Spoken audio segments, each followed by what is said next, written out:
Assalamualaikum warahmatullahi wabarakatuh. Saya Adian Pratama ingin mempresentasikan tentang pertemuan ke-8 activity diagram. Langsung saja. Activity diagram atau bahasa Indonesia lebih diartikan aktivitas diagram penting yang ada dalam UML yang berfungsi untuk menggambarkan aspek dinamis atau fleksibel dari sistem. Diagram aktivitas pada umumnya merupakan diagram alur dari suatu aktivitas ke aktivitas lainnya. Aktivitas tersebut dapat digambarkan secara operasi sistem, alur dari sistem aktivitas ke aktivitas lainnya. Menurut Sukamto dan Salahuddin, aktivitas diagram atau aktivitas diagram merupakan gambaran alur kerja atau kegiatan dari sebuah sistem, proses bisnis atau sistem yang terdapat pada perangkat lunak. Diagram aktivitas menggambarkan aktivitas sistem yang bukan dilakukan oleh aktor atau user. Adapun faktor pertama yang perlu dilakukan oleh faktor yaitu rekrutmen analisis. Tahapan ini adalah merupakan analisa kebutuhan terhadap sistem pengumpulan data. Pada tahap ini berkepentingan melakukan sebuah penelitian, review atau studi literatur. Sistem analisis akan menggali informasi sebanyak mungkin dari pengguna sehingga akan tercipta sebuah sistem kebutuhan yang dapat melakukan tugas-tugas yang diinginkan oleh pengguna. Tahap ini akan menghasilkan data yang akan digunakan oleh pengguna atau perusahaan untuk membuat kebijakan oleh sistem. Data inilah yang akan menjadikan acuan perusahaan dalam analisa sistem untuk menerjemahkan ke dalam bahasa. 1. Desain sistem. 2. Tulisan kode program. 3. Pengujian program. 4. Penerapan program dan pemeliharaan. Dalam metodologi pengumpulan data yang diberikan oleh perusahaan ataupun organisasi agar mendapatkan data secara lengkap dan akurat, dibutuhkan kerjasama dengan pihak-pihak yang terlibat.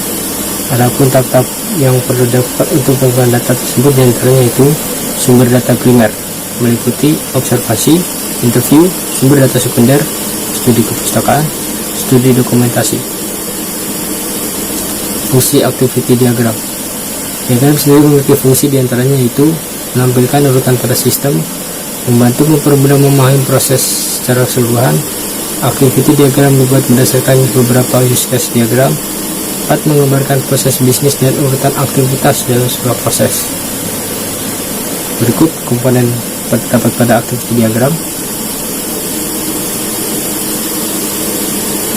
Ada activity, aktivitas seperti pengerjaan yang dilakukan oleh alur kerja.